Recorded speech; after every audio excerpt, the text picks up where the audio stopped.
तो हेलो भाई लोग कैसे बना होगा उम्मीद करते हैं बढ़िया बना होगा तो यार मेरे यारा मेरे यारा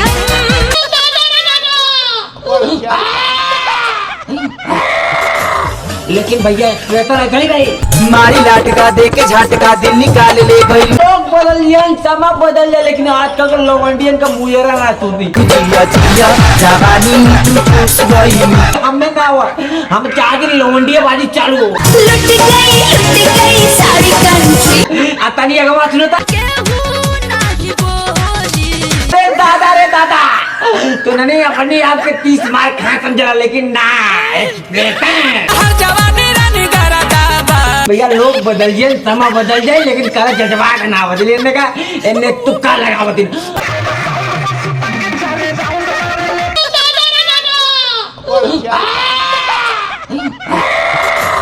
लेकिन भैया एक्सप्रेशन है गई भाई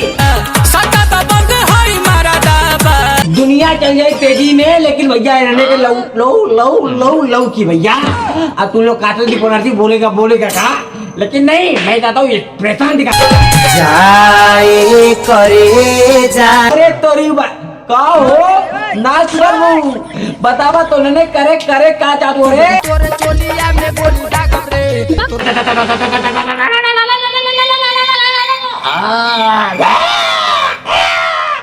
इतने का एक्सप्रेशन सही किया अरे बन तारू टाइट तो हो जाए बुढ़ी। लोग बदल जाए समय बदल जाए लेकिन नहीं कर लवंडिया वाली ना खत्म हुई तूने दिल चुराया मेरे यारा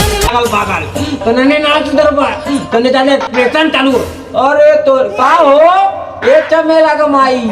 अरे कनी बोल तू तो हमरो तो नहीं तोरे में काटा लगा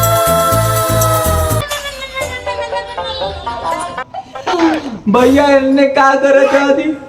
लोग बदल गए जमाना बदल जाए लेकिन भैया ये जमाना नाच रही चली समियाना में आज तोहरे चलते बोली कैसे सुधरी काटा लगा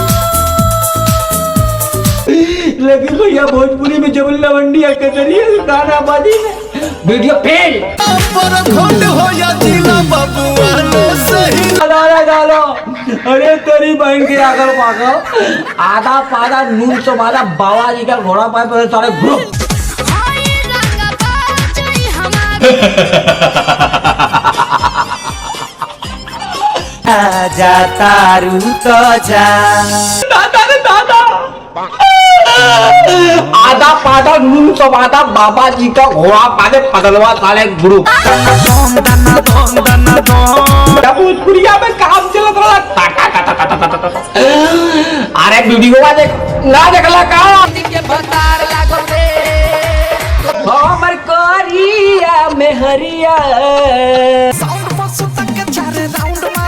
आए दादा रे दादा भैया लगे बच्चों नहीं बोल के कितना निकले तो कौन हुआ पूरा समाज हमारे खाते बारे होई राजा राजी अरे भैया भी रड़ुआ आदमी है भैया अरे कहीं लुआ कुआ कुछ के तो लौड़े लग जा 2 मिनट दाना दम के आगल पागल तो ले लास्ट मरबा तोर बेर गोल बड़ा चौक दिया रे झाव झाव किया ने चौक दिया रे बलमुआ के बलमुआ के बलम तोले साले लास्ट मरबा तोले 4 दीपक बोले तुक्का बाजी हवा बाजी लवंडिया बाजी मुस्टंडा बाजी लेकिन ना भैया कौनो ना बाजी छील देला दहिया मुसलम